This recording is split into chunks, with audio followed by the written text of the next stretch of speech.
નમો ભગવતે વાસુદેવાય. નમો ભગવતે વાસુદેવાય. ઓમ નમો ભગવતે વાસુદેવાય. ઓમ નમો ભગવતે વાસુદેવાય. ઓમ નમો ભગવતે વાસુદેવાય. ઓમ નમો ભગવતે વાસુદેવાય. હરે કૃષ્ણ. ઉપસ્થિત સર્વ શ્રોતાગણ, વૈષ્ણવજન એવં મહાનુભાવનું આજના સત્સંગમાં હાર્દિક સ્વાગત છે. આજે પરમ મંગલમય તિથિ છે, એકાદશી.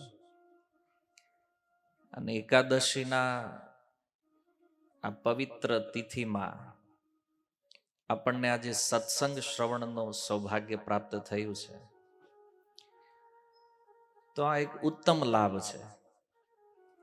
સત્કર્મ માટે સારી તિથિઓમાં એનું ફળ ઉત્તમ માનવામાં આવ્યું છે. તો એકાદશીના દિવસે સત્સંગ પ્રાપ્ત થવો, એનો અર્થ છે સોનામાં સુગંધ ભળવા જેવું છે. સોનું બહુ કિંમતી છે, પણ એમાં કોઈક એવું સોનું લાવીને આપણને બતાવે કે જો આ સોનું તો છે પણ એમાં સુગંધય છે, તો એની વેલ્યુ ઘણી વધી જાય. એમાં આવા પવિત્ર પર્વમાં સત્સંગ મળવું તો આપણા સત્કર્મની વેલ્યુને વધારવા વાળું છે. જો મનુષ્ય જીવનનો ઉદ્દેશ્ય યદિ કોઈને પૂછવામાં આવે કે આપણે બધા મનુષ્ય બન્યા છીએ, આ જીવન મળ્યું છે, આનો ઉદ્દેશ્ય શું છે, આ શા માટે આપવામાં આવ્યું છે? આપણે આ સંસારમાં જે કંઈ કાર્યો કરીએ છીએ, બિઝનેસ કરતા હોય, નોકરી કરતા હોય, કોઈ અન્યત્ર કાર્ય કરતું હોય, તો આપણે એવું માનતા હોય કે એ મહત્વપૂર્ણ કાર્ય છે. અને એવા કાર્યોના ફળને આપણે જીવનનું લક્ષ્ય બનાવી લીધું હોય. માની લ્યો કોઈ વ્યક્તિ બિઝનેસ કરે છે તો એને એવું લાગે કે ધન જીવનનું લક્ષ્ય છે. કોઈ વિદ્યાર્થી અભ્યાસ કરતો હોય તો એને એવું લાગે કે રિઝલ્ટ લક્ષ્ય છે. એવી રીતે જે જે ફિલ્ડમાં જે લોકો છે એનું પોતાનો એક લક્ષ્ય, પોતાનો એક ગોલ છે. પણ આ બધા ભૌતિક ગોલ છે. આ બધા ગોલનું અંતિમ પરિણામ જે છે એ મૃત્યુ છે. કે આપણે દુનિયામાં જે કાંઈ એચિવમેન્ટ લીધું છે એ વાસ્તવિક નથી. ક્યારે ખબર પડે? મૃત્યુ સમયે. કારણ કે મૃત્યુ સમયે આપણા સંપૂર્ણ જીવનના કાર્યો, આપણા સંપૂર્ણ જીવનનું પરિણામ બધું એક ક્ષણમાં શૂન્ય થઈ જાય. એક ઝટકામાં બધું જ ખતમ. જેને આપણે મારું કહેતા હતા એ એક ક્ષણમાં જ આપણું નથી રહેતું. આપણા નામ ઉપર કેટલી જમીનો હોય, કેટલા બંગલા હોય, કેટલી ફેક્ટરીઓ હોય, આ બધાના માલિક આપણે માનતા હોઈએ પોતાને, પણ મૃત્યુ એક જ ક્ષણમાં આ બધું છોડાવી દે. ત્યાં સુધી પોતાનું શરીર પણ, આપણા શરીરને કહે છે મારું છે, એ પણ છૂટી જાય. તો આ લક્ષ્ય નથી આપણું કે આજીવન પ્રયાસ કર્યો એને કોઈ આવે અને એક ક્ષણમાં બધું શૂન્ય કરી દે. તો આ તો લક્ષ્ય નથી આપણા જીવનનું. અને જો એ લક્ષ્ય હોય તો એ આપણી સાથે રહેવું જોઈએ. વાસ્તવિક લક્ષ્ય જો આ હોય તો મૃત્યુ બાદ પણ આપણી સાથે રહેવું જોઈએ. પણ અહીંયા તો પરિસ્થિતિ એવી છે કે આપણું શરીર પણ આપણો સાથ આપતું નથી, એને છોડી દેવું પડે છે. એટલા માટે જીવનના વાસ્તવિક ઉદ્દેશ્યને જાણવા માટે આ સત્સંગ છે. જો આપણે ખાવું, પીવું, ઊંઘવું, વ્યવહાર કરવો, આ બધા કાર્યો તો ચાલતા જ રહેવાના છે. પણ આ બધાની સાથે સાથે જીવનના અસલી ઉદ્દેશ્યને જાણવો એ આપણું પરમ કર્તવ્ય છે. જેમ આપણે કર્તવ્ય માનતા હોય કે ભાઈ પરિવારનું પાલન કરવું એ આપણું કર્તવ્ય છે, બિઝનેસ કરવો આપણું કર્તવ્ય છે, વ્યવહાર કરવો આપણું કર્તવ્ય છે. પણ પરમ કર્તવ્ય શું છે? આત્મકલ્યાણ. કે આપણું મૃત્યુ આવે એ પૂર્વ આપણે આપણા માટે કંઈક કરવું છે, આપણા કલ્યાણ માટે. કંઈક એવું કર્મ આપણું હોય કે જે કમસે કમ મૃત્યુના ભયથી આપણી રક્ષા કરે. ડર તો લાગે છે, મૃત્યુ શબ્દ સાંભળીએ અંદરથી બીક લાગે. અને આ ડર એવું નથી કે જે ભજન નથી કરતા એને જ લાગે છે. મોટા મોટા વિદ્વાનો પણ મૃત્યુથી ડરે છે. ભલે શાસ્ત્ર વાંચી વાંચીને આમ બહુ એક્સપર્ટ થઈ ગયા હોય, ઘણું બધું યાદ રહેતું હોય, ઘણી બધી ખબર પડતી હોય, પણ વાસ્તવિક લક્ષ્ય ન જાણતા હોય, વાસ્તવિકતા સુધી ન પહોંચ્યા હોય, તો આવા વિદ્વાનોને પણ ડર લાગે છે મૃત્યુનો. કારણ કે પરમ કર્તવ્ય જે છે ને એને આપણે જાણતા નથી. તો આપણું પરમ કર્તવ્ય આત્મકલ્યાણ છે. આ બધા કાર્યોની સાથે સાથે આપણે એવું કંઈક કરવાનું છે કે જેના કારણે આ મૃત્યુનો ભય પણ સમાપ્ત થઈ જાય. અને મૃત્યુ બાદ હવે જો અહીંયા એક બહુ મોટો પ્રશ્ન છે કે જ્યારે આપણે મૃત્યુ પછીની વાત કરીએ ને એટલે બધાના મનમાં એક કીડો હળબળે. કોણે જોયું છે? આ સૌથી પહેલા મનમાં એ આવે, કોણે જોયું છે કે મર્યા પછી શું થાય છે, મર્યા પછી જીવન છે નથી, કોને ખબર છે? અને આવા બધા પ્રશ્નો જ્યારે થાય ને ત્યારે આપણે આપણા એ પરમ કર્તવ્યના ગોલને છોડીને પાછા ભૌતિક કર્તવ્યોમાં લાગી જાય. બહુ પ્રશ્નો ઉઠે છે કે સ્વર્ગ નરકની વાત કરો તો કે એમાં અમારો વિશ્વાસ નથી, અમે નથી માનતા. ભજનની વાત કરો તો કે અમે નથી માનતા. જો આપણે માનીએ કે ન માનીએ એની કોઈ વેલ્યુ નથી. મૃત્યુ સમયે અનુભૂતિ બધાને થાય છે. જો મૃત્યુ સમયના અનુભવ કેવા હોય, જ્યારે કોઈ મરણ પથારીએ પડ્યા હોય તો શાસ્ત્ર કહે છે પહેલા તો જીવનના એ કર્મો યાદ આવે જે નહોતા કરવાના પણ એ કર્યા છે આપણે, જેને આપણે પાપ કહીએ છીએ. જાણતા અજાણતા આપણે જે કોઈ એવા કર્મ કર્યા છે પહેલા એનું સ્મરણ થાય. ખરું આમાં ટાઈમ વેસ્ટ કરવા જેવો નહોતો તો આ કરી નાખ્યું છે આપણે, નહોતું કરવા જેવું. બીજું મૃત્યુ સમયનો અનુભવ શું છે? યાર હું તો કઈ માનતો નહોતો કે આ સ્વર્ગ નરક આવું કઈ હોય, આવું બધું આપણે માનતા નહોતા, પણ હવે તો કંઈક લાગે છે કે આ કંઈક લેવા તો આવ્યા છે કોક આપણને. યમરાજના દૂતો આવે છે, ભાગવત કહે છે.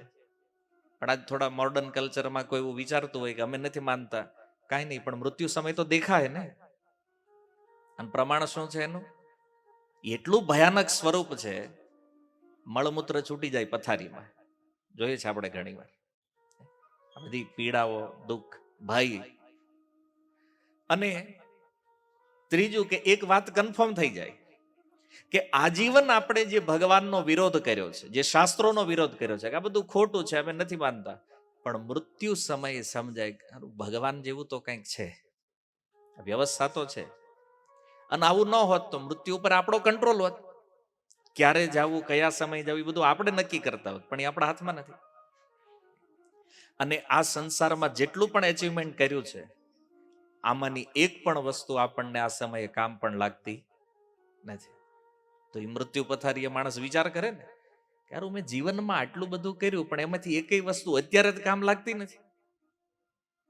માની લો ડોક્ટરે એવું નિદાન આપી દે, ભાઈ તમને કેન્સર થયું છે, તમારી પાસે 500 કરોડ રૂપિયા હોય, પણ ડોક્ટર કહે કે આ હારનો ઈલાજ થાય એમ જ નથી, શું કરી લઈએ આપણે?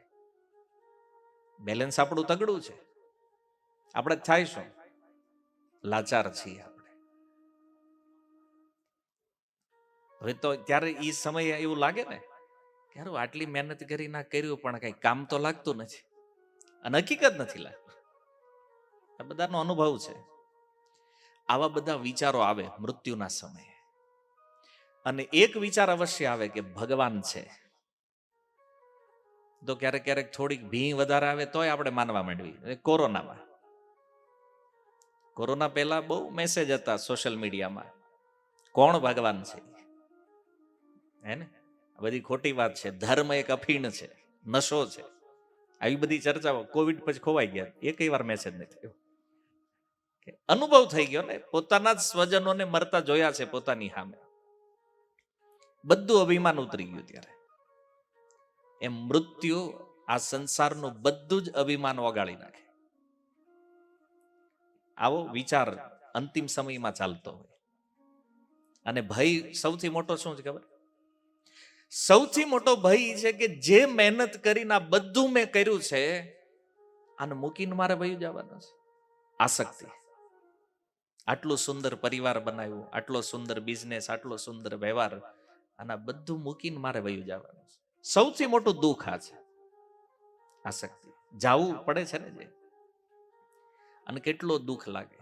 કેમ? કારણ કે જીવન આમાં આપ્યું છે, જેના માટે જિંદગી આપી દીધી ને એને અચાનક મૂકીને જવાનું થાય, કેટલું કષ્ટ લાગે છે, દુઃખ લાગે છે. આ સ્થિતિ હોય છે મૃત્યુ સમયની. પણ જ્યારે આપણે સારી અવસ્થામાં હોઈએ ત્યારે આપણે મૃત્યુનો વિચાર પણ નથી કરતા કે આપણે આ સંસારમાં આવ્યા તો છીએ, પણ એક દિવસ આપણે અહીંથી જવાનું છે. અને આ બધા કાર્યોમાં સમય આપીએ છીએ ને, આ આપણું મેઇન ઉદ્દેશ્ય નથી. મેઇન ઉદ્દેશ્ય છે આ મૃત્યુના ભયને કેવી રીતે નષ્ટ કરી શકાય. જો આવવાનું છે એ ફાઇનલ છે, મારે આવવાનું, તમારે આવવાનું, બધાને આવવાનું સંસાર, પણ એ આવતા પૂર્વ એના ભયને કેવી રીતે સમાપ્ત કરવું, આની શિક્ષા લેવા માટે સત્સંગ છે. જે સત્સંગ આપણને જીવતા જીવ ફાવતું નથી. આપણને કોઈ ઇન્વાઇટ કરતા હોય, આવો સત્સંગમાં આવો, ગીતા શ્રવણ કરવા આવો, ભાગવત સાંભળો. હવે એ બધા નવરા વહી કરે. એ તો માનતા હોય આઈ એમ બિઝી. એને પ્રભુપાદ કહેતા હોય આ વર્લ્ડનું ઇન્ટરનેશનલ બાનું છે, આઈ એમ બિઝી. હું વ્યસ્ત છું. ક્યાં વ્યસ્ત છું? ભોગોમાં. પણ ક્યારેક ક્યારેક અવસર મળે છે. અને સત્સંગમાં રુચિ એટલે પણ નથી કારણ કે આની વેલ્યુ ખબર નથી આપણને. જો આ જગતમાં કોઈ માણસ કોઈ વસ્તુની વેલ્યુ સમજતો હોય ને, તો એમાં એનો રસ લાગે, એની રુચિ લાગે. માનો તમે કોઈ ધંધાની વેલ્યુ સમજો છો કે હું આ બિઝનેસ કરું તો આમાં આટલો પ્રોફિટ છે, તો જ કરો છો ને. વેલ્યુએશન ખબર ન હોય કરે છે કોઈ? નહીં. તો જે વસ્તુમાં આપણી રુચિ છે એનો અર્થ એ છે કે એની વેલ્યુએશન આપણે જાણીએ છીએ, અને તો જ એમાં રુચિ હોય.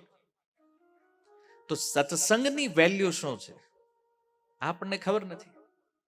ઘણી વાર નામ સત્સંગનું હોય પણ એમાં કામ બીજા હોય. પાછા માતાઓને તમે પૂછો તો એ સોસાયટીમાં સત્સંગ કરતા હોય, હવે પૂછે સત્સંગમાં, તો કે હા અમારું મંડળ હાલે છે, અમે સત્સંગ કરી. તો શું કરો સત્સંગમાં? એ 5-7 ગીત ગાઈને પૂરું કરે, સત્સંગ થઈ ગયો. નહીં. સત્સંગનો અર્થ છે સત વસ્તુની સંગતિ.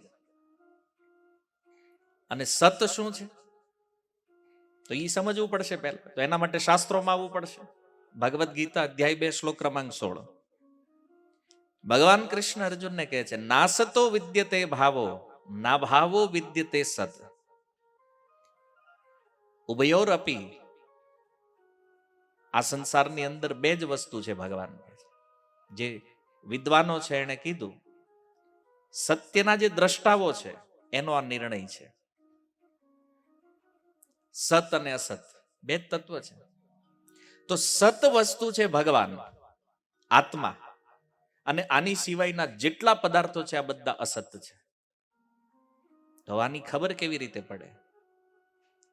તો અસત વસ્તુને ઓળખવાનો એક પ્રમાણ ભગવાને બતાવ્યું કે જે વસ્તુમાં નિરંતર પરિવર્તન થતું હોય, કન્ટિન્યુઅસ, જેમાં બદલાવ આવતો હોય ને, એ અસત છે. બદલાવ શું છે? એ વસ્તુ ઉત્પન્ન થાય, એમાં વૃદ્ધિ થાય, એટલે કે મોટું થાય. જેમાં શરીરનું એક્ઝામ્પલ લઈએ આપણે, તો શરીર જન્મ લે છે, જન્મ લઈને વૃદ્ધિ થાય, મોટું થાય. એને મેન્ટેન કરવા માટે કંઈક પ્રોસેસ કરવી પડે આપણે. પછી એ ધીરે ધીરે ક્ષીણ થતું જાય. સમય જતા એ વૃદ્ધાવસ્થાને પ્રાપ્ત થાય, પછી એનો નાશ થઈ જાય. આ એક ક્રમ છે. ઉત્પત્તિ તો પરિવર્તન થયું, પોતાનામાંથી કંઈક અન્ય બીજા શરીરો પ્રગટ કરે. તો આ બધા જે પરિવર્તનો છે, હવે તમે આ માઇક સ્પીકરના વિષયમાં લઈ લો કે ભાઈ આ સ્પીકર જ્યારે લીધું હશે હાવ નવું હશે, પછી ધીરે ધીરે ધીરે ધીરે જૂનું થતું ગયું, એક સમય એવો આવશે આ નહીં હોય, નષ્ટ થઈ જાય. આ છે પરિવર્તન. આ વૃક્ષનું ઉદાહરણ જોઈ લો. ક્યારેક છોડ હશે, વૃદ્ધિ થઈ, વળી એમાંથી કંઈક વસ્તુઓ બની, અત્યારે ક્ષીણ થઈ રહ્યું છે, એક સમય નષ્ટ થઈ જાય. તો આ 6 પ્રકારના પરિવર્તનો જે વસ્તુ ઉપર લાગુ પડે, આ બધું જ અસત કેટેગરીમાં છે. સત વસ્તુની ઓળખ શું છે? અપરિવર્તનશીલ છે, એમાં કોઈ પ્રકારનું ચેન્જીસ નથી. તો એ આત્મા એટલે કે આપણામાં કોઈ પરિવર્તન નથી. ગીતામાં ભગવાને કીધું કે અર્જુન, આત્મા કેવો છે? બોલે નિત્ય છે, શાશ્વત છે, પુરાતન છે. આત્મા એક શરીરથી બીજા શરીરમાં જાય, પણ એમાં કોઈ પરિવર્તન નથી, કોઈ ચેન્જીસ નથી. એ આત્મા જેવો છે એવો ને એવો જ રહે છે. કોઈ પણ શરીરોમાં જાય, ચાહે કીડીના શરીરમાં ગયો, હાથીના શરીરમાં, વેલ માછલીના શરીરમાં, આત્માની સાઈઝ એની છે, એનું સ્વરૂપ પણ એનું છે, એમાં કોઈ પરિવર્તન નથી. અજો નિત્ય શાશ્વતોયમ પુરાતન. અને બીજા એ આત્માનો જે સ્ત્રોત છે ભગવાન, 15મા અધ્યાયમાં ભગવાને કીધું મમૈવ અંશ જીવલોકે જીવભૂત સનાતન. અર્જુન, આ જીવ જે છે ને એ સનાતન અંશ છે મારો. તો ભગવાન સત છે, એનો અંશ હોવાના કારણે જીવ પણ સત છે. તો આ બેને છોડીને આ સંસારમાં બધું જ અસત છે. હરેક વસ્તુમાં પરિવર્તન દેખાય છે. તો સત વસ્તુની સંગતિ, પેલું આત્મા એટલે હું. તો પોતાના સ્વરૂપની સમજ જ્યાં મળે એ સત્સંગ છે. અને બીજું, આત્માના સ્વરૂપની સમજ સાથે ભગવત સ્વરૂપની સમજ મળે કે આ બંનેનો સંબંધ શું છે અને સંબંધ જોડવાની પ્રોસેસ શું છે, આ જ્યાં સમજવા મળે ને, આ સત્સંગ છે. જો એના શબ્દમાં જ એનો અર્થ છુપાયેલો છે. હવે આપણે કંઈક 2-5 કીર્તન ગાન નીકળી જવી, પણ આપણને ખબર જ નથી કે આપણે છીએ કોણ, તો એ સત્સંગ નથી. સત વસ્તુની સંગતિનો જે અવસર પ્રદાન કરે એ સત્સંગ છે, જ્યાંથી કંઈક જાણવા મળે છે, કંઈક શીખવા મળે છે આત્મકલ્યાણના વિષયમાં. આ સત્સંગ છે. તો જો શાસ્ત્રોમાં એક સુંદર કથા છે, સત્સંગની મહત્તા શું છે. એકવાર 2 ઋષિ, જેને તમે બધા પ્રાય ઓળખતા હશો, સૂર્યવંશના જે પુરોહિત છે વશિષ્ઠજી અને વિશ્વામિત્રજી, રામાયણના બંને પ્રસિદ્ધ પાત્રો છે. તો એકવાર એકબીજાના આશ્રમ ઉપર જવાનું થયું. તો સૌ પ્રથમ વિશ્વામિત્રજી વશિષ્ઠ મુનિના આશ્રમ ઉપર આવ્યા. અને આપણા સનાતન ધર્મની પરંપરા છે અતિથિ દેવો ભવ. વશિષ્ઠજીએ ખૂબ સુંદર સ્વાગત કર્યું.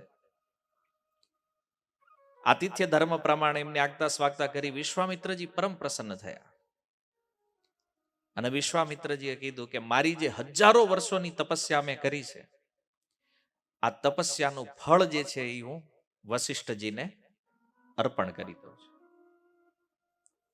તો એ હજારો વર્ષોની તપસ્યાનું ફળ જે છે વશિષ્ઠજીને આપી દીધું. એના આતિથ્યથી પ્રસન્ન થયા. એટલે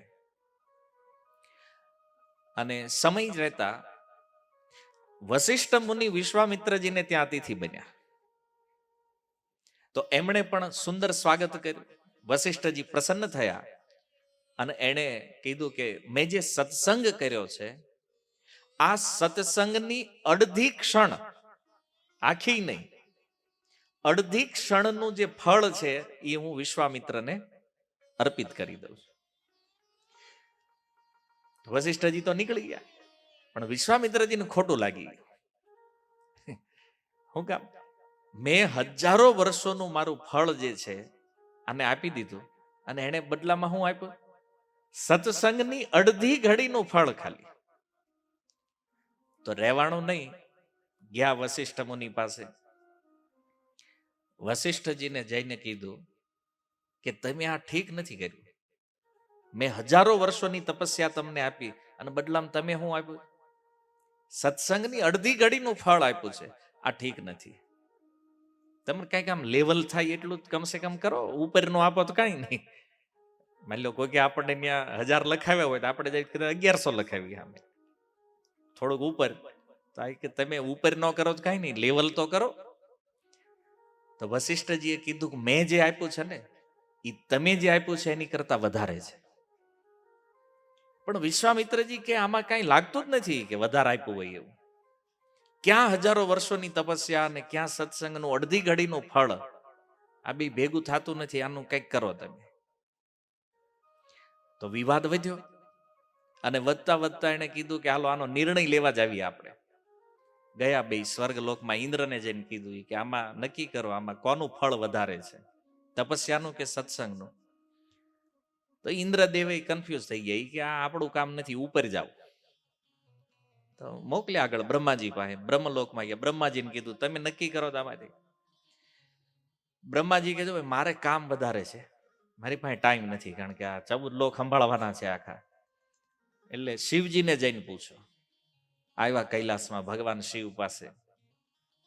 શિવજીને કીધું આનો નિર્ણય કરો. શિવજી કે મને ભજનમાં ભંગ રહેવા દો. કે એક કામ કરો, મારા જે આરાધ્ય છે શંકરષણ અનંત શેષ, એને જઈને પૂછો.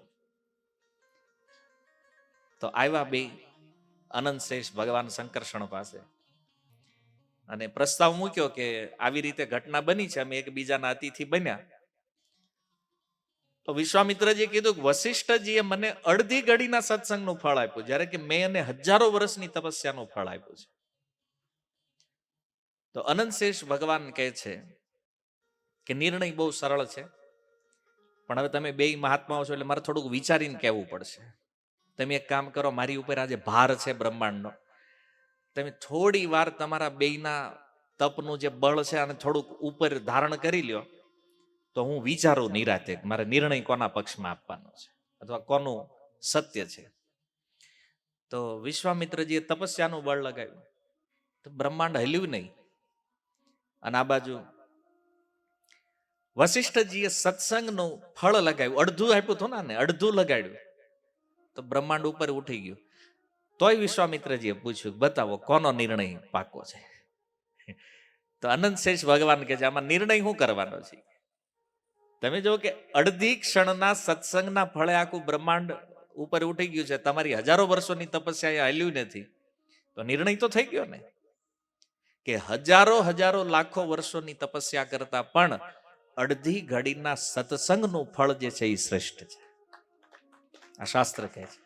એટલે કવિરાજ ગોસ્વામી કહે છે સાધુ સંગ સર્વ શાસ્ત્ર કહે, લવ માત્ર સાધુ સંગ સર્વ સિદ્ધિ હૈ.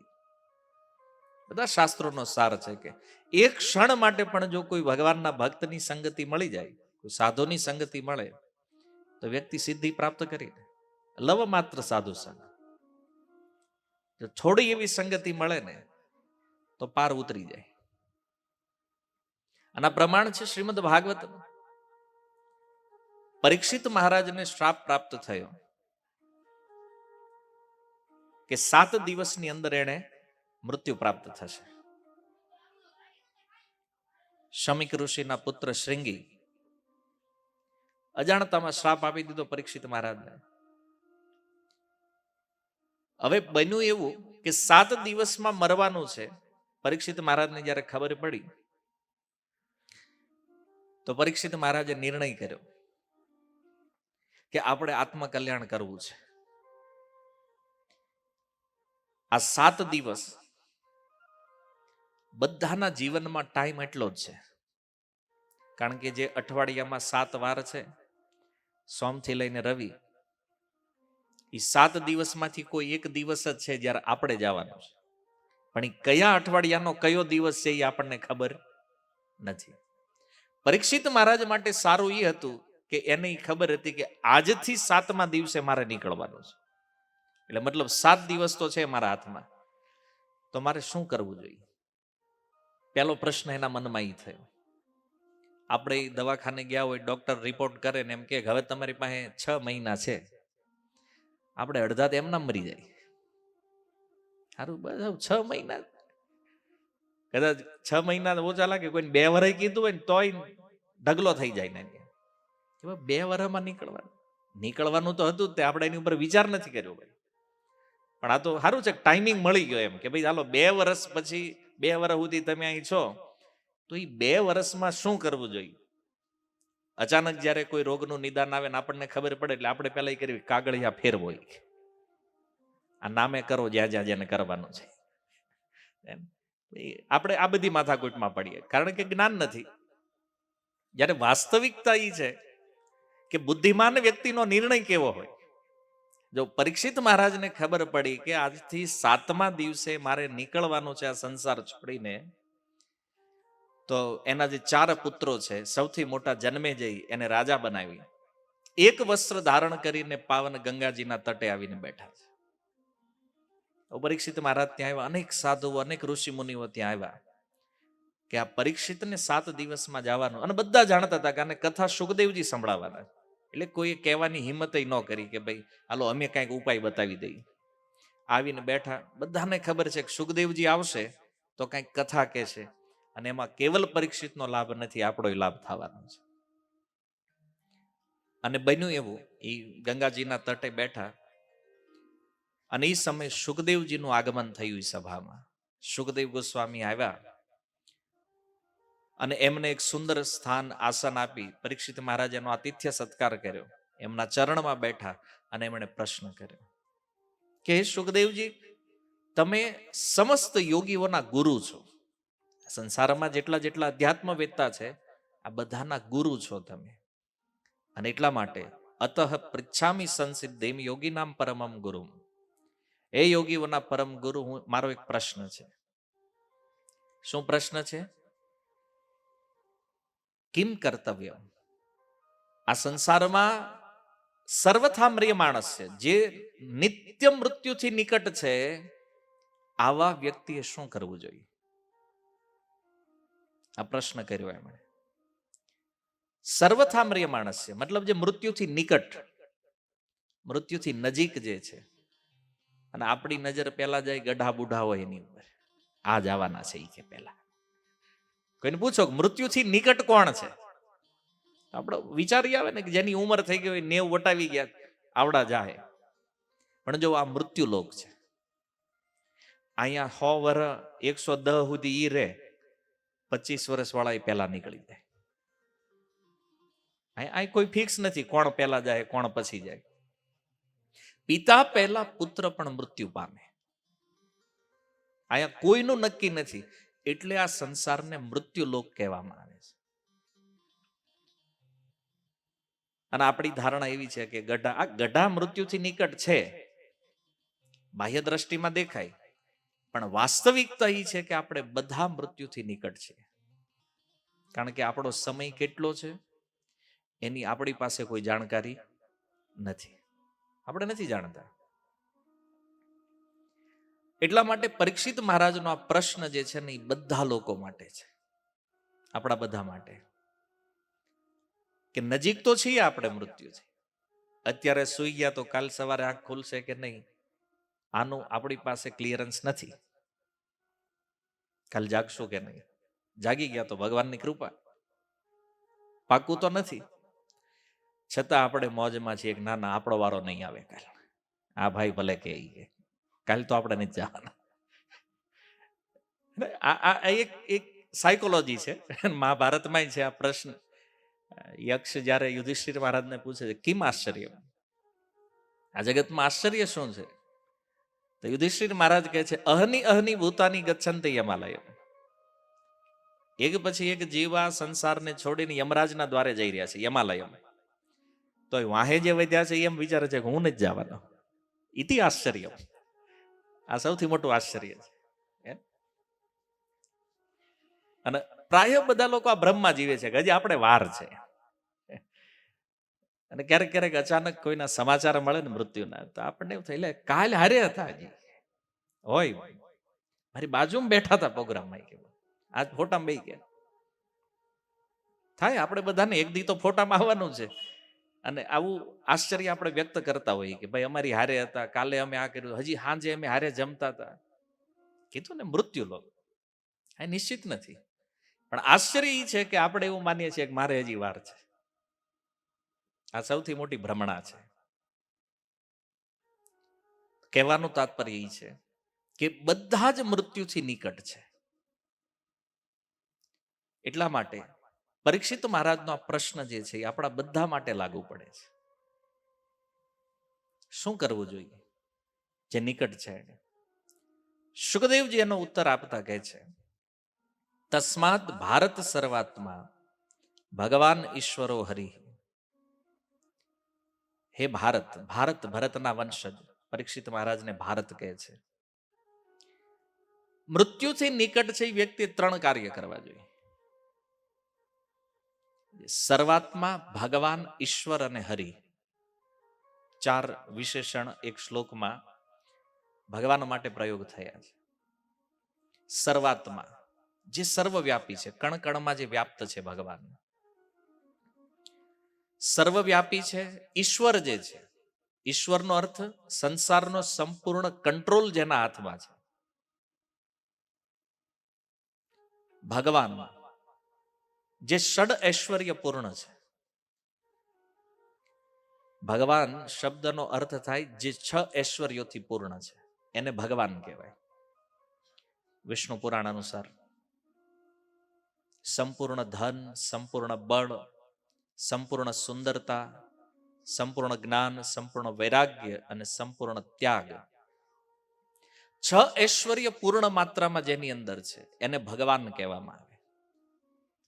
અને ચોથું કહે છે હરિ, જે જીવોના સમસ્ત અમંગળનું હરણ કરી અને મંગલ પ્રદાન કરે એને કહે છે હરિ, ભગવાનનું એક નામ. આવા જે ભગવાન છે તો કહે છે એના વિષયમાં શ્રોતવ્યમ, એ ભગવાનની કથાને સાંભળવી, સ્મર્તવ્ય, એ ભગવાનનું સ્મરણ કરવું, અને કીર્તિતવ્યશ્ચ, એનું કીર્તન કરવું, ચ ઈચ્છતામ અભયમ, જેણે અભય પ્રાપ્ત કરવું છે એને આ 3 કાર્ય કરવા જોઈએ. શ્રવણ, કીર્તન અને સ્મરણ. નવધા ભક્તિની આ પહેલી 3 ભક્તિ છે. પ્રહલાદ મહારાજે ભાગવતમાં જે કીધું, શ્રવણમ, કીર્તનમ, વિષ્ણુ સ્મરણમ, આ 3 કાર્ય આ વ્યક્તિએ કરવા જોઈએ. કોને? ચ ઈચ્છતામ અભયમ, જેને મૃત્યુથી અભય પ્રાપ્ત કરવું છે. જો મૃત્યુ તો આવવાનું છે, પણ એનો જે ડર છે, એનો જે ભય છે, એને દૂર કરવો છે, એને આ 3 કામ કરવા જોઈએ. ભગવત કથાનું શ્રવણ, ભગવાનના નામનું કીર્તન અને ભગવાનનું સ્મરણ. આ 3 કાર્ય કોઈ વ્યક્તિ કરે તો એ નિશ્ચિત રૂપમાં મૃત્યુથી અભય પ્રાપ્ત કરી લે છે. એટલા માટે શ્રવણ કીર્તનની ખૂબ મહિમા બતાવવામાં આવી છે. આપણી અંદર જે કાંઈ અજ્ઞાન છે, જે કોઈ સ્થિતિમાં આપણે છીએ, આ સ્થિતિથી આપણને મુક્ત કરી શકે એ કેવલ અને કેવલ શ્રવણ કીર્તન છે. જ્યાં સુધી ભગવાનના વિષયમાં સાંભળશું નહીં, સત્સંગમાં આવીને શ્રવણ નહીં કરીએ, ત્યાં સુધી જ્ઞાન નહીં થાય. અને જ્ઞાન નહીં હોય તો ખબર નહીં પડે કાર્ય કયું કરવાનું છે. કારણ કે આપણે એ જ કાર્ય કરશું જેનું જ્ઞાન આપણને છે. માનો જેને હીરાનું જ્ઞાન છે તો હીરાનો ધંધો કરશે, જેને કાપડનું જ્ઞાન હોય કપડાનો, ખબર જ ન પડતી હોય તો, જેમાં ખબર જ નથી એ કામ કરે તો શું થાય? ફેલ થઈ જાય. તો સત્સંગથી આપણને સમજમાં આવે છે કે આ મનુષ્ય જીવનને સફળ બનાવવા માટે જો શ્રવણ, કીર્તન, સ્મરણનો આશ્રય લેવામાં આવે તો આપણે અભય પ્રાપ્ત કરશું. મૃત્યુનો જે ભય છે, આ ભયથી મુક્ત થશું. અને આ થયું. 7 દિવસ પરીક્ષિત મહારાજ બેઠા છે ગંગાના તટે, અને શુકદેવજીના મુખેથી ભાગવત શ્રવણ કર્યું. 7મા દિવસે એ જે શ્રાપ હતો, તક્ષક આવીને કરડશે ને પછી એનું મૃત્યુ થશે, એ તક્ષક આવી પહેલા ભગવાનના ધામને પામી ગયા, ખાલી શ્રવણ કરવા માત્રથી, સાંભળવાથી. તો જો કળિયુગની અંદર બહુ આપણી પાસે સમય નથી, શાસ્ત્ર આપણને બહુ સમજમાં આવતું પણ નથી, કારણ કે ભાષાના જ્ઞાનનો પણ પ્રોબ્લેમ છે. તો ઘણી બધી સમસ્યાઓ છે, આપણે નથી સમજતા. પણ જ્યારે આપણે સાંભળીએ તો એ શાસ્ત્રોનો સાર જે છે એ આપણને ખબર પડે કે ના, વાત આમાં લખી છે એ બરાબર છે. તો પરીક્ષિત મહારાજે જે પ્રશ્ન કર્યો છે એ પ્રશ્ન છે મૃત્યુથી અભય પ્રાપ્ત કરવા માટે, અભય પદને પામવા માટે, પરમ પદની પ્રાપ્તિ કરવા માટે. કે એકવાર મૃત્યુ થાય પછી ફરીથી મૃત્યુ ન થાય. એકવાર તો હવે આપણે જન્મી ગયા એટલે એકવાર તો મરવાનું છે, એ કન્ફર્મ છે. પણ હવે એવી રીતે મરવું છે કે ફરીથી આપણો જન્મ થાય નહીં. કારણ કે ફરીથી જન્મ થયો તો ફરીથી આ બધા દુઃખ પ્રારંભ થશે પાછા. જે કાંઈ સમસ્યાઓ ફેસ કરીએ છીએ અત્યારે આપણે આ સંસારમાં, આ બધા દુઃખ ફરીથી, શરીર આવશે એટલે દુઃખ આવશે. તો વારંવાર જન્મ લેવો, વારંવાર મરવું, આ સારું તો નથી. આદિ શંકરાચાર્ય ભગવાન કહે છે, પુનરપી જનનમ પુનરપી મરણમ પુનરપી જનની જઠરે શયનમ ઇહ સંસારે ખલુ દુસ્તારે. આ સંસારમાંથી જો પાર નીકળવું છે તો પાહી મુરારે, કૃષ્ણની શરણમાં જવું પડશે. શંકરાચાર્ય ભગવાનની શરણાગતિ વગર આ જન્મ મરણ અટકવાના નથી. ભગવાનના ભજન વગર આમાં કોઈ અટકાવ આવવાનો નથી. એટલા માટે સંતોને શાસ્ત્રો બે વારંવાર કહે છે ભજન કરો. આમાં આપણી રુચિ લાગતી નથી, આમાં આપણો રસ લાગતો નથી. થોડુંક કારણ અજ્ઞાન પણ છે, જાણકારી નથી એટલે નથી, અને બીજું કે સ્વભાવમાં નથી. કારણ કે અનેક જન્મો, આ કઈ પહેલું જીવન તો નથી આપણું. જો સનાતન ધર્મને તમે માનો છો તો પુનર્જન્મને સનાતન ધર્મ સ્વીકારે છે. અનંત જન્મોથી આપણે આ સેમ કામ કરતા આવ્યા છે. કયા કામ? આહાર, નિદ્રા, ભય, મૈથુનમ છે. આહાર ખાવાનો, નિદ્રા હુઈ જવાનું, ભયથી રક્ષણ કરવા માટે સરસ સરસ ઘર બનાવી દેવાના, હથિયારો બનાવવાના, અને સંતાન ઉત્પત્તિ. અનંત જન્મોમાં કામ થયું છે અને એની પ્રેક્ટિસ છે. એટલે અત્યારે તે પ્રેક્ટિસ જ હાલે છે. અને એમાંથી આપણને કોઈક યુટર્ન લેવડાવીને ટ્રાય કરે ને, આપણને લાગે આ બધા ખોટા છે. આ ખોટે ખોટા આપણને બીજા રસ્તે ચડાવે છે. નથી માનતા આપણે. બોલો અભ્યાસ થઈ ગયો છે ને અનંત જન્મનો. હવે તમે 100 ની સ્પીડે ગાડી લઈને જતા હોય, અચાનક કોઈ એમ કે યુટર્ન લે તો ન થાય ને. પેલા એને 0 લાગવી પડે, અને અચાનક લેવી તો પછી ફરીને ક્યારેય ટર્ન ન લઈએ કે આપણે.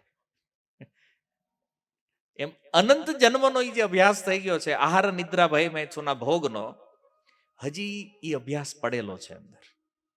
કારણ કે સ્થૂળ શરીર બદલાણું છે, સૂક્ષ્મ તો એનું છે. અને અભ્યાસના કારણે જલ્દી આપણી મતિ આમાં લાગતી નથી. પણ જો કોઈ સાધુ કૃપા કરે, કોઈ ભક્ત કૃપા કરે, અને આપણે જો આ સત્યને સમજીએ તો થોડી થોડી રુચિ આપણી લાગે આમાં. એના વાત તો સત્ય, અને આમાં કોઈ માનવા નહીં માનવાનો પ્રશ્ન નથી. હાલો, તમે શાસ્ત્ર ન માનતા હોય, ધર્મ ન માનતા હોય, પણ એટલું તો માનો છો ને ક્યાંક જવાનું છે, કે એ નથી માનતા? હવે એ તો માનવું જ પડે. કારણ કે તમે સર્વે કરવા માટે નીકળો તો તમને 150 વર્ષથી ઉપરનો કોઈ વ્યક્તિ નહીં મળે આ પૃથ્વી ઉપર. તમે બેઠા એમાં કોઈ 200 વર્ષ જૂનો માણસ જોયો? નહીં જોયો. શું કામ? કે જેટલા નવા આવે છે જૂના નીકળતા જાય છે. એટલે મૃત્યુ તો પરમેનન્ટ છે, આને તો કોઈ નકારી નહીં શકે. તો એનો ઉપાય જે છે ને એ ભગવત શરણાગતિ છે, ભજન છે, જેને આ 3 શબ્દમાં કહેવાય: શ્રવણ, કીર્તન, સ્મરણ. આ કરવાથી આપણો ઉદ્ધાર થશે, એ મૃત્યુ ઉપર વિજય પ્રાપ્ત કરશું. આજે જો આ સંસારમાં લોકો એક કળા શીખે છે, જીવન જીવવાની કળા, ધ આર્ટ ઓફ લિવિંગ. જીવન કેમ જીવવું, આનો ક્યાંય કોર્સ હોય ને તો લોકો ભાગે તરત. હાલો આપણે શીખવી જીવતા. એટલે માણા છો, જીવવું કેમ એ ખબર હોવી જોઈએ. તો કદાચ એમ થાય કે આપણને નથી પડતી, તો કદાચ કોર્સ કરતા હોઈએ આપણે કેમ જીવન જીવવું. પણ વૈષ્ણવ સંતો જે છે એ કહે છે જીવન જીવવાની કળા શીખવું એ બહુ મહત્વપૂર્ણ નથી. આ ન ફાવતું હોય તો જઈએ, કોઈ એમાં મારો કઈ વિરોધ નથી. જીવતા ન ફાવતું હોય, ભાઈ હું ખાવું હું ન ખાવું બધી ખબર ન પડતી હોય, તો એને થાય કે શીખી લઈએ, તો હારા માણા બનવા હાટું શીખાય, એમાં કઈ વાંધો નથી. પણ અસલી શીખવા જેવી વસ્તુ છે એ છે the art of successful death. સફળતાપૂર્વક આ સંસારમાંથી નીકળવું કેમ, આ શીખવા જેવો વિષય છે. સફળતાપૂર્વક મૃત્યુ એટલે શું? કે એકવાર મૃત્યુ થયા પછી ફરીથી મરવું ન પડે, અને એકવાર જન્મ લીધા પછી ફરીથી જન્મ ન લેવો પડે. આ છે સક્સેસફુલ ડેથ, આ સફળતા છે. હવે મર્યા પછી પાછું જો અહીંયા રિટર્ન આવવાનું થાય, એનો મતલબ આપણે અસફળ છીએ. આ દુનિયામાં જેટલું પણ કર્મ આપણે કર્યું છે બધું ફેલ. એક્ઝામમાં ફેલ થયા છીએ આપણે, અને ફેલ થયા હોય તો જ રિપીટેશન આવે ને ઇનાઈ વર્ગમાં. તો આપણને ફરીથી આ સંસારમાં મોકલવામાં આવશે, એનો અર્થ શું છે? આમાં ફેલ થયા છીએ આપણે. અને આ મનુષ્ય જીવન છે ને, આ એક્ઝામ છે. આ સુવિધા બીજા શરીરોમાં નથી, પશુઓમાં ચાન્સ નથી આમાંથી નીકળવાનો. આ વનસ્પતિના શરીરો લીધા એમાં ચાન્સ નથી, જીવજંતુના શરીરોમાં ચાન્સ નથી. મનુષ્ય જીવનમાં જ આ ચાન્સ મળે કે ભાઈ આ જન્મ મરણના ચક્રને તમારે એન્ડ કરવું છે અને તોડવું છે, તો આમાં ચાન્સ છે ભજન. આ મનુષ્ય જીવન આપણને આત્મકલ્યાણ ભજન કરવા માટે મળ્યું છે, અને આપણે એનો ઉપયોગ ખાવા પીવા ઊંઘવામાં કરવા પડે. અને આમાં જો જીવન નીકળી ગયું, એનો મતલબ છેલ્લે ફેલ, મૃત્યુ સમય ફેલ થઈ જાઓ. અને ફેલ થયા તો પુનરપી જનનમ પુનરપી મરણમ, ફરીથી આ ચક્ર પ્રારંભ થશે પાછું. અને આ સાંભળવામાં જેટલું ઈઝી લાગે એટલું ઈઝી છે નહીં. પાછું શરીરો બદલવામાં બહુ કષ્ટ છે. એક શરીરમાંથી હવે આજે મનુષ્ય છીએ અને પછી કે હવે સીધું જવાનું ચાલો પશુના શરીરમાં, કોણ તૈયાર થાય? સારું લાગે? આટલા સરસ બંગલામાં રહેતા હોય, આવી સરસ ગાડીઓમાં ફરતા હોય, ને પછી અચાનક રોડે રખડવાનું. આ હસવા જેવું નથી. આ બધા પશુ જે બન્યા છે અત્યારે રોડે જે જોવો, એ ક્યારેક તો માણસ હતા, ક્યારેક તો મનુષ્ય હતા. આજે એ સ્થિતિમાં છે. અને પ્રમાણ જોવો જ ભાગવત જોઈ લો. પૃથ્વીના ચક્રવર્તી સમ્રાટ રાજા ભરત, ઋષભદેવના પુત્ર, આખી પૃથ્વીના રાજા હતા. અને બીજો જન્મ સીધો હરણના શરીરમાં. જો પૃથ્વીનો ચક્રવર્તી સમ્રાટ રાજા જો હરણ બની શકતો હોય, આપણું શું થાય વિચાર? શરીર તો કોઈ પણ મળી શકે છે, પણ બુદ્ધિમાન માણસ વિચાર કરે ક્યાં લેવું બોડી, એ આપણે નક્કી કરી શકીએ. અને એ અધ્યાત્મ દ્વારા થાય. યા કળા જો શીખ્યા હોય, આર્ટ સક્સેસફુલ ડેથ, તો એ ખબર પડે બીજા જન્મમાં ક્યાં જવું. નહીતર પ્રકૃતિ મોકલશે. એ જે શરીર આપશે એ સ્વીકાર કરવું પડશે. અને આજે મનુષ્યના શરીરમાં છે એમ લાગે કે ના આપણે નહીં, વાંધો આવે, પાછા માણસ થઈ જવું, વહેમમાં નહીં રહેવું. ઉપનિષદો કહે છે 84 લાખ પ્રકારના શરીરોની વેરાયટી છે. જેવી જેવી ઈચ્છા કરશું એવા એવા શરીરો છે. પ્રકૃતિ બીજું શરીર કેમ નક્કી કરે? મૃત્યુ સમયે આપણી ઈચ્છા શું છે, આપણું સ્મરણ શું છે. આ ભરત મહારાજ એમના હરણ નથી બન્યા. જો પૃથ્વીના ચક્રવર્તી સમ્રાટ હોવા છતાં એને વૈરાગ્ય થઈ, રાજ્ય છોડી અને ગંડકી નદીના તટે ગયા તપ કરવા. આજે નેપાળમાં છે આ નદી, ગંડકી નદી, એમાંથી શાલિગ્રામ ભગવાન નીકળે છે. એ ગંડકીના તટે તપ કરતા હતા, કોઈ આસક્તિ નથી સંસારમાં. પણ એક હરણમાં હલવાઈ ગયા. એક હરણનું બચ્ચું નદીમાં પડેલું જોયું અને એની ઉપર કરુણા કરવા ગયા. એને બચાવવાના ચક્કરમાં હરણમાં એવી આસક્તિ લાગી, બધું ભજન ભૂલાઈ ગયું, બસ હરણનું સ્મરણ માંડ્યું થવા. અને ગીતાનો સિદ્ધાંત છે, ભગવાન કૃષ્ણ કહે છે યમ યમ વાપી સ્મરણ ભાવમ ત્યજત્યંતે કલેવરમ. જે ભાવનું સ્મરણ કરી અને વ્યક્તિ મૃત્યુ પામે, એ ભાવને બીજા જન્મમાં પામે. હવે આ સિદ્ધાંત અનુસાર ભરત મહારાજ હરણનું સ્મરણ કરતા કરતા એનું મૃત્યુ થયું. એ પૃથ્વીનો ચક્રવર્તી સમ્રાટ, બીજા જન્મમાં સીધો જ હરણ. પણ જો ગીતામાં એ સિદ્ધાંત છે નમે ભક્ત્યા પ્રણશ્યતિ, ભક્તિનો ક્યારેય નાશ નથી થતો. અને ભક્તિના ફળ સ્વરૂપ ત્રીજા જન્મમાં એક બ્રાહ્મણના ઘરે જન્મ થયો પાછો. યાદ હતું એને ત્રણેય જીવન, કે પહેલા હું રાજા ભરત હતો, પછી આ હરણ બન્યો, અને હરણમાં અટવાણ્યા પછી બુદ્ધિ આવી ગઈ કે હવે આ ધંધામાં પડાય નહીં. અને બ્રાહ્મણના પરિવારમાં પછી નક્કી કર્યું ભજન સિવાય કઈ કરવાનું નથી. અને જડ ભરતના નામથી જેને ઓળખો છો તમે એ આ જ ભરત મહારાજ છે. ત્રીજા જન્મમાં, કારણ કે જડવત વ્યવહાર કરી દીધો સંસાર હારે. ખબર હતું કે આમાં જો કંઈક વ્યવહાર કરશું ને તો હલવા આવું, પણ એને નક્કી કર્યું કે આ વખતે એક હરણ બાંધવાનું થતું નથી, કારણ કે એક હરણ અટવાડી ગયું છે. હવે તમે પોતાને પૂછો કે આપણે કેટલા હરણ બાંધ્યા છે? આપણા લાખ લાખ હરણ છે, એને આપણું શું થાય? આને તો એક જ હરણમાં આસક્તિ હતી, બીજું કોઈ નહીં, પરમ વૈરાગી વ્યક્તિ હતા. અને આપણે હરણનો પાર નથી. આ સિદ્ધાંત છે પ્રકૃતિમાં. હવે આપણે માનવી કે ન માનવી, પણ આનો કોઈ ઉપાય નથી. જે લખ્યું છે શાસ્ત્રોમાં સંસારમાં દેખાય છે. અને કોઈ વ્યક્તિ કે ના ના આવું કઈ હોય ને, આ ખાલી બીવરાવા હાટું ગયો તો પછી આજે કૂતરા ગાય ભેંસ આ બધું બન્યા છે, એનો શું વાંક છે ભાઈ? જીવ તો છે ને એ તે. આપણે મનુષ્ય છે, એની પશુ છે, શું કામ? આ સમાનતા શા માટે છે? નથી. કર્મનો સિદ્ધાંત છે અને કર્મ અનુસાર દેહ મળે, શરીર મળે છે. તો આપણે નેક્સ્ટ શરીર કેવું લેવું છે એ આપણા વર્તમાન કર્મ ઉપર ડિપેન્ડ કરે છે. કારણ કે મૃત્યુ સમયે સ્મરણ એનું થાય જે કામ આજીવન આપણે કર્યું હોય, જેનો અભ્યાસ થઈ ગયો છે, જેમાં અભિનિવેશ થયો છે આપણો, એનું સ્મરણ થશે. અને એટલા માટે આપણે એ નક્કી કરવું જોઈએ કે મૃત્યુ સમયે કોનું સ્મરણ કરવું છે. સંસારનું તો સંસાર મળશે, ભગવાનનું તો ભગવાન. આ પણ ગેરંટી છે શાસ્ત્ર. ભગવાન કૃષ્ણ કહે છે અંતકાલે ચ મામેવ સ્મરણ મુક્ત્વા કલેવરમ. કોઈ મારું સ્મરણ કરતા કરતા જો દેહનો ત્યાગ કરે તો એ મૃત્યુ પછી પણ મને જ પામે છે. આ ગીતામાં ભગવાન કહે છે. તો મૃત્યુ સમયે સ્મરણ થાય કે?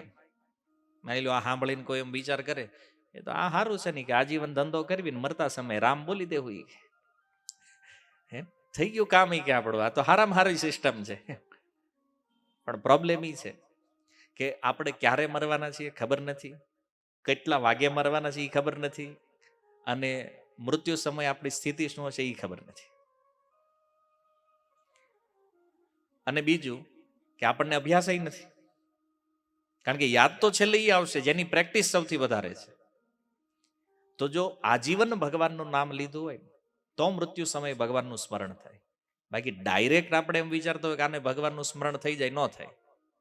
તમે અનુભવ્યું હશે, આપણા કોઈ વડીલો હોય ને મરવા પડ્યા હોય, આખું ઘર માથે ઉભો રહીને કહેતું હોય દાદા એકવાર રામ બોલો.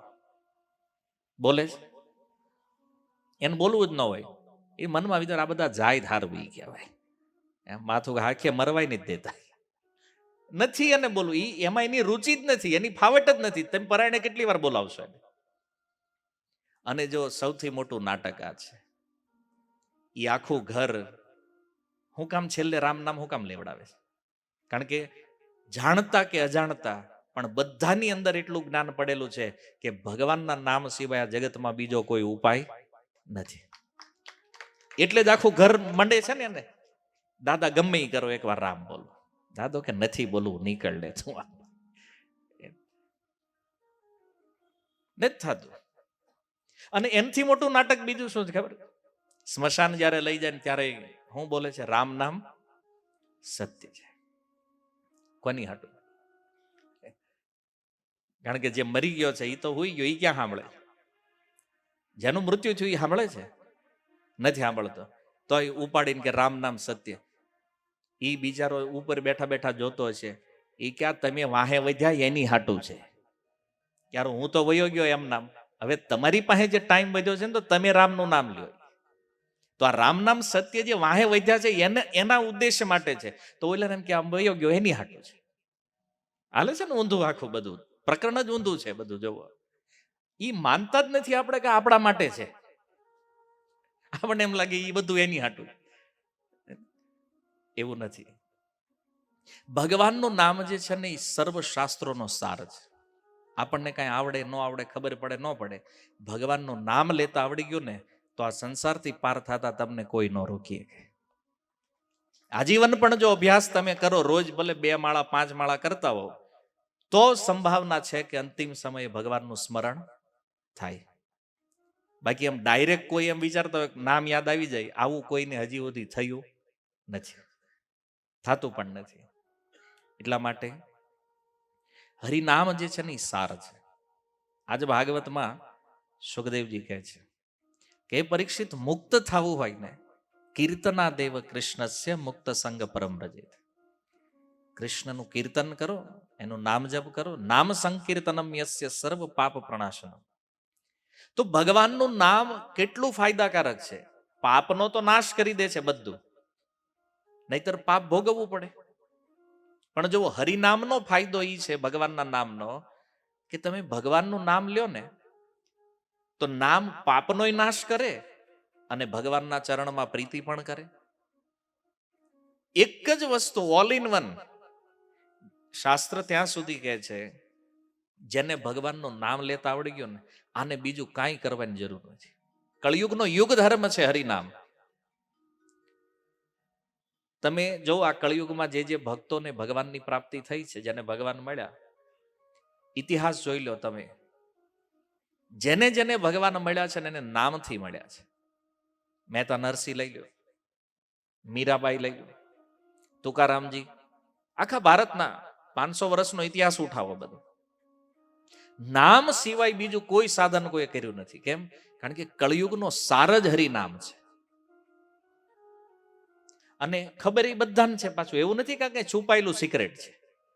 આ રામ નામ સત્ય છે, એનો અર્થ શું છે? ભગવાનનું નામ જ સત્ય છે, બાકી બધું અસત્ય છે. અને આવું આપણે બધા જાણીએ, ખાલી કરતા નથી. શું કામ નથી કરતા? વેલ્યુ ખબર નથી. મેં કીધું ને, કોઈ પણ કામની રુચિ ત્યારે લાગે જ્યારે એની વેલ્યુ આપણને ખબર હોય.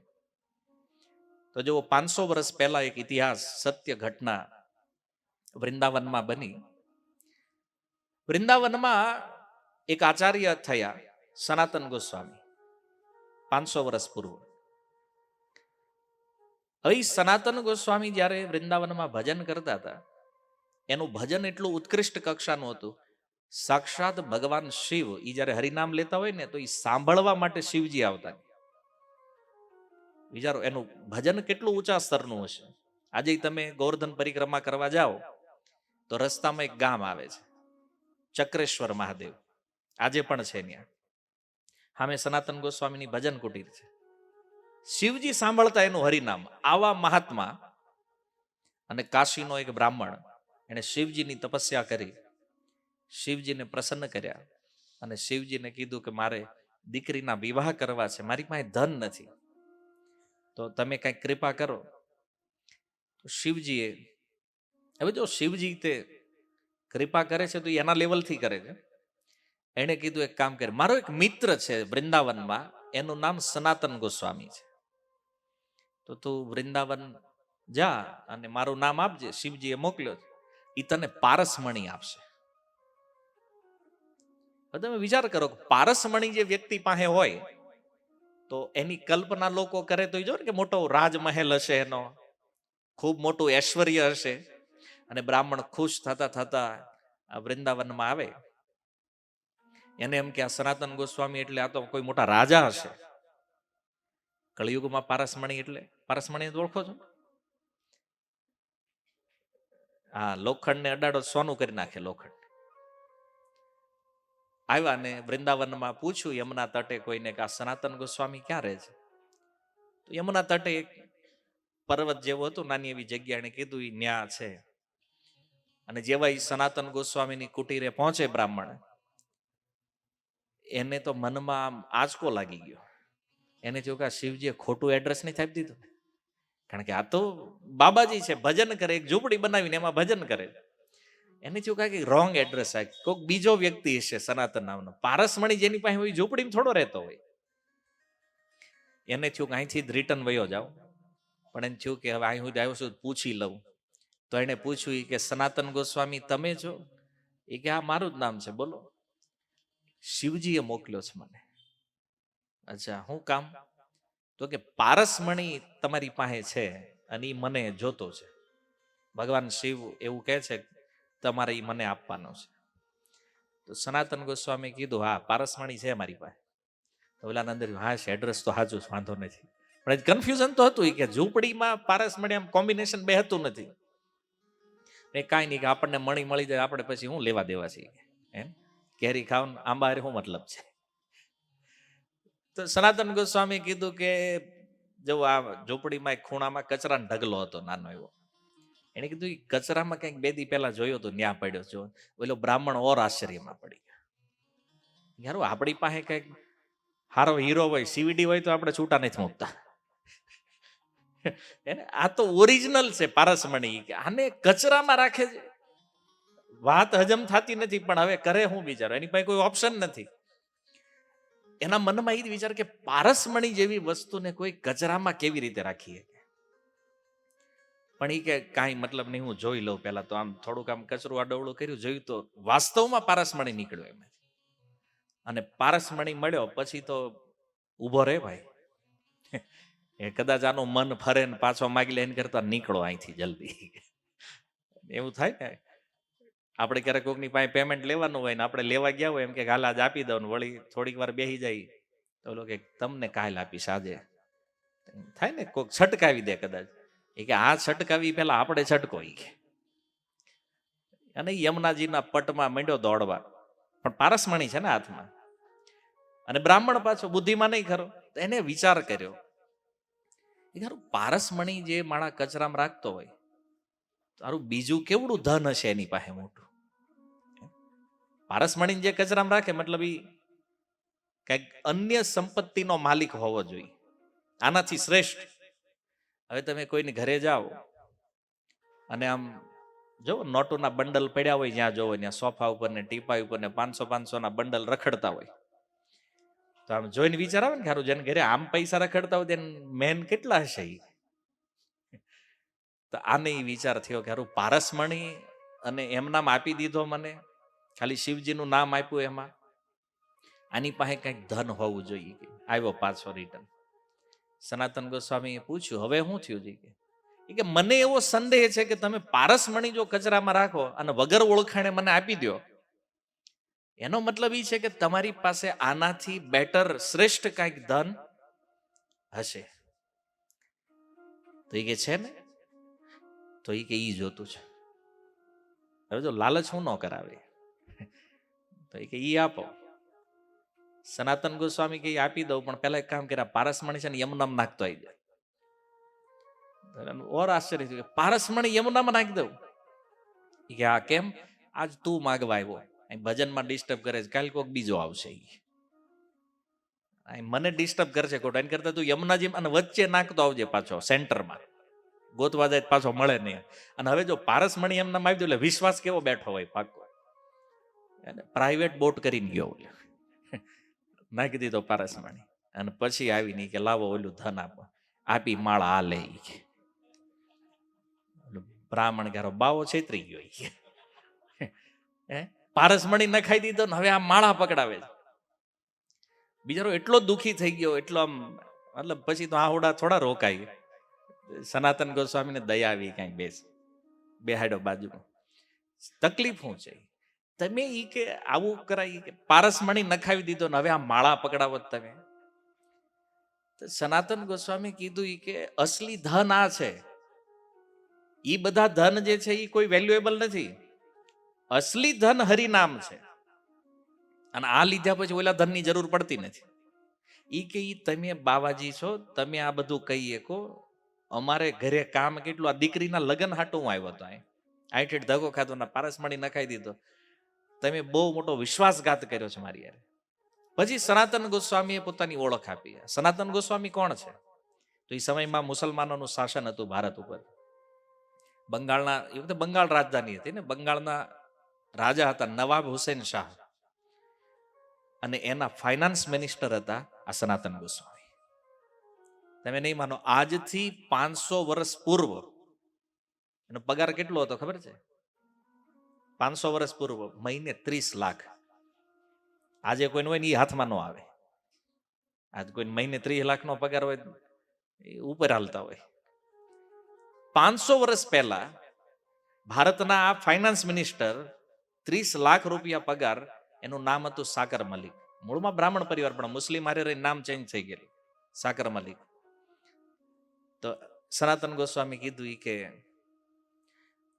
સાકર મલિકને ઓળખે છો? એ કે એને કોણ ન ઓળખે?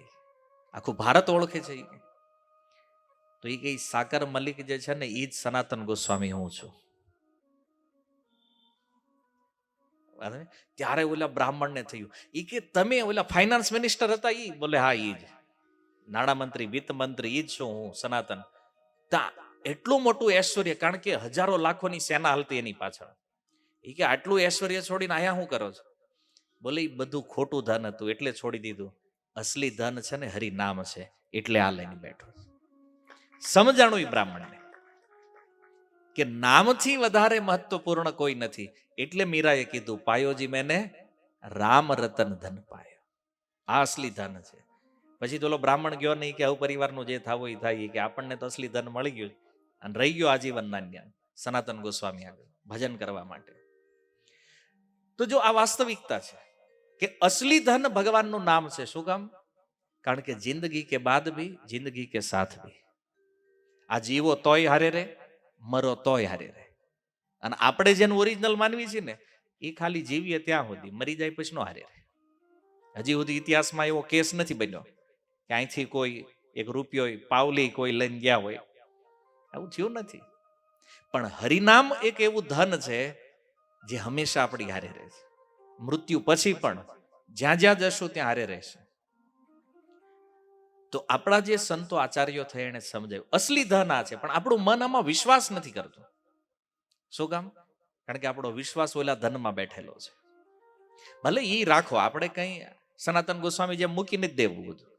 અને આમ મારે કહેવાય તેમ મૂકવા નહીં નથી, બરાબર. પણ એની હારે હારે આનું બેલેન્સ જમાવો. ઓલું બેલેન્સ તો આપણું થતું જ રહે અને મૂકીને જવાનું છે. એટલે એનાથી વધારે ધ્યાન આમાં આપો, હરિનામમાં. કારણ કે આ બેલેન્સ હંમેશા સાથે રહેવાનું છે, મૃત્યુ પછી પણ સાથે રહેવાનું. એટલા માટે હરિનામના બેલેન્સને વધારવાનો પ્રયાસ કરો. પણ આ ક્યારે વધે? વેલ્યુએશન ખબર હોય તો. તમે જો 5 વર્ષનો બાળક હોય અને એના હાથમાં તમે 10 કેરેટનો હીરો આપી દો તૈયાર, બાળક શું કરે છે? રમશે. એને તો એના માટે રમકડું છે. ઈનો ઈ બાળક જ્યારે 25 વર્ષનો થાય ત્યારે એને ઈ હીરો આપો તો શેપમાં મૂકી દે, તાળું મારશે એને, પછી રૂમ નહીં તાળું મારશે, એની બારે 2-3 તાળા મારશે. અમૂલ્ય બાળક ઈનોઈ છે. 5 વર્ષનો હતો ઈનોઈ ડાયમંડ, ત્યારે ઈ રમતો હતો એનાથી. બાળક ઈનોઈ, ડાયમંડ ઈનોઈ 25 વર્ષનો થયો તો હવે તાળા મારીને રાખે, હાચવીને રાખે. શું કામ? કારણ કે હવે એની કિંમત સમજાણી. એમાં જગતમાં બધાને ખબર છે કે રામ નામ સત્ય છે, ભગવાનના નામથી વધારે સત્ય કાંઈ નથી. પણ ભગવાનનું નામ લે છે કોણ? તો કે જેને એની કિંમત સમજાણી હોય ને એ જ લઈએ. બાકી રામ નામ સત્ય કરીને ઘરે નીકળી જાય પાછા. આ એવું નથી. બધા જાણે છે ભગવાનનું નામ સાર છે, તો પછી પૂછ્યું લેતા હું કામ નથી? વેલ્યુ ખબર નથી. એ 5 વર્ષના બાળક જેવું છે. અત્યારે બધું રમત રમતમાં હાલે છે.